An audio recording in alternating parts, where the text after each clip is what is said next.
Finding a generational talent in an ace is one of the most unimaginably hard things for any baseball franchise to come across. But when they do get it, it's something really, really beautiful. It creates some of the most beautiful moments that any franchise has ever seen. It's a gift and a curse because as much as you love the ace, you know that the big payday they're expecting has to be coming soon, or else you'll have to see them go somewhere else. Even the most lackluster of franchises like the New York Mets can find their way and stumble into an ace. In fact, the Mets have done it a considerable amount of times with guys like Tom Seaver, Dwight Gooden, and the subject of this video, who I'll get to in a little bit. But first, I want to talk about the 2017 Mets. They were coming off back-to-back postseason appearances for just the second time in franchise history. Yes, that is a true stat. If you can name the other pair of years when they did that, leave a comment below. Expectations were placed pretty highly of this team, but they faltered early like the Mets usually do. And part of the reason for that was the pitching was not up to standards. Everyone and their mother knows that the New York Mets are a pretty incompetent franchise. And it seems like year in and year out, this team remains to be a disappointment, but the fans stay loyal, and that includes me. Because even through all the disappointment, especially in a year like 2017 where we were expected to win the division again, there are little signs of hope, little beams of sunshine that peer through the darkness. And that brings us to the topic of today's video, Mr. Jacob deGrom. This is Jacob deGrom. If you don't know who this is, I don't really know how you found your way to this video, but I'm still glad you're here. He was taken in the 9th round with the 272nd overall pick in the year he was drafted. In college, he was a shortstop, but he failed at that position and switched. The Mets are a very annoying team to watch, I know from firsthand experience, but watching this guy over the past 7 years has been really, really special. The fact that he's healthy and pitching like an ace every season is nothing short of a miracle. The Mets have had a chasm of lucky draft picks over their franchise history, but perhaps none luckier than Jacob deGrom. I mean, look at some of these accolades. Taken in the 9th round, he was once the leader in NL ERA and strikeouts, a 3-time All-Star, a former Rookie of the Year, and a back-to-back Cy Young winner, potentially going on his 3rd. We don't know yet as per the date of this video, but my god, deGrom is one of the best pitchers in my lifetime. I stumbled upon this tweet a couple weeks ago, and I couldn't for the life of me remember the context of it at all. I saw the score, I saw deGrom's face, so I figured it was a bad outing, but for some reason it stuck out in my memory as significant, even though I couldn't remember the game. So I decided to dig, and what I found was a pretty compelling story. Take a look. It's June 6, 2017.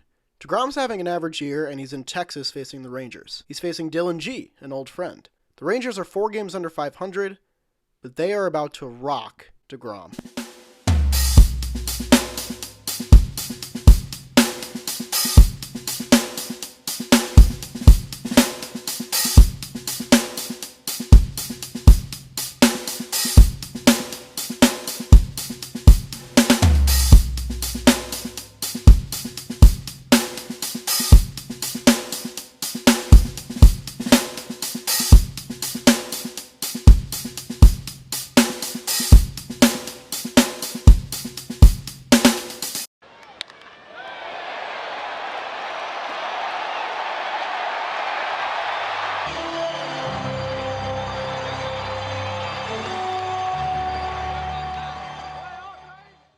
deGrom takes a seat after the 4th inning. His night is done.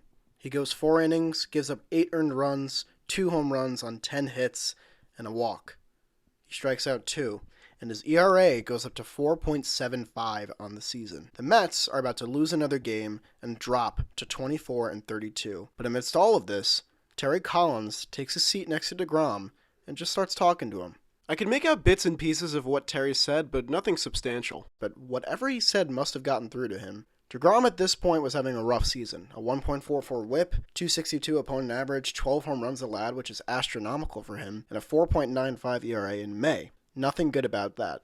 But Terry doesn't fall into chaos. He doesn't get angry, he doesn't get disappointed or throw his players under the bus, he just talks to them.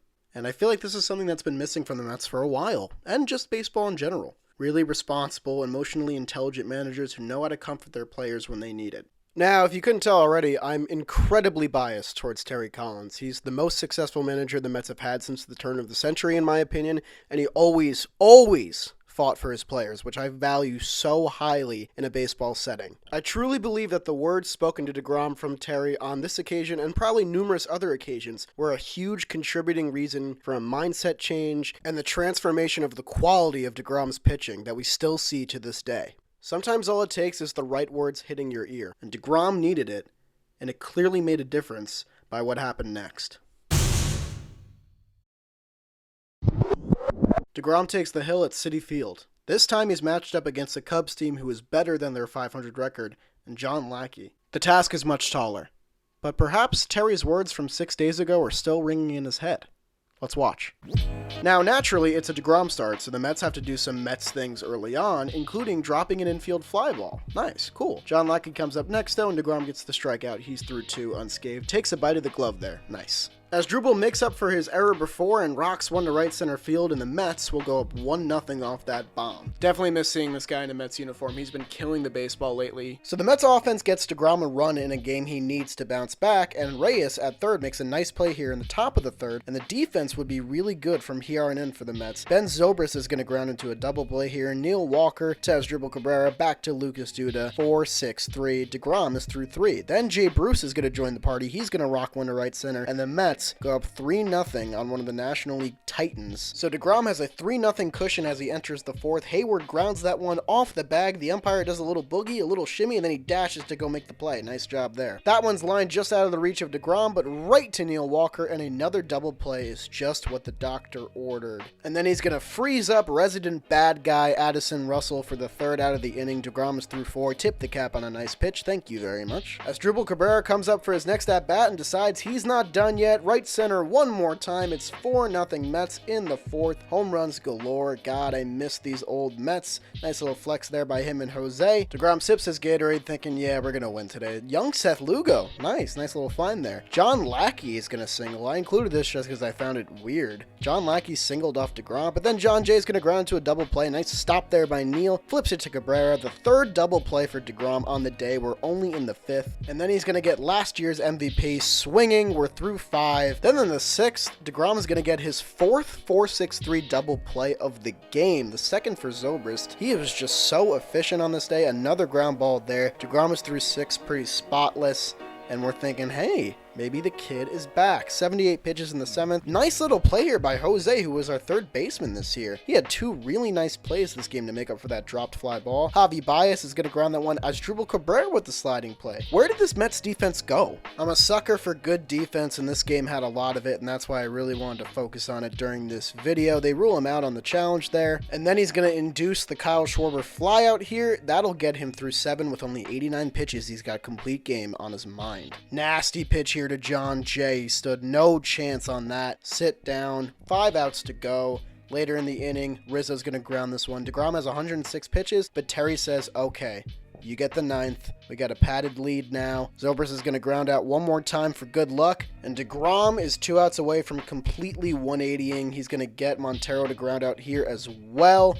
1 out to get for the kid. Here's that deep killer look, the stare down, and he's going to throw it right down the pipe. No chance for Contreras. On pitch 116, he's still pumping 97. He gets the complete game win off the defending World Series champions, and the birth of Jacob deGrom as an ace has finally come to Mets fans. Now, this game wasn't all that significant. The 2017 Mets were riddled with injuries. They never had a chance. But this game is important because it serves as a catalyst for what came next. Knowing where you are is just as important as recognizing how you got there. And for deGrom, that really was the story of his 2017 and onward. So let's look at what happened next. deGrom's next 3 starts were amazing, to say the least. 23 innings pitched, 2 earned runs allowed, 25 strikeouts, 4 walks, and no home runs, which had been a problem for him in 2017. The first start came against the Nationals, where he hit a home run in his first at-bat. Look at that damn smile. deGrom would go on to pitch 8 innings of 1-run ball, the 1 run being not earned. He struck out 6 and got the win.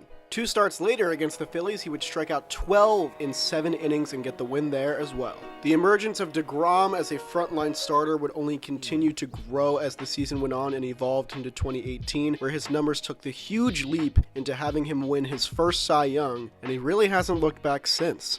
Mets fans are truly lucky to have such a classy guy as their frontline ace for the coming years, and it's really important to remember his origin story because maybe things wouldn't have gone this way without the right inspiration, the right mentors. It just goes to show you how important coaches can be. And with the right coaches and supporting cast down the line, who knows what else is in store for deGrom's legacy. Okay. Hello!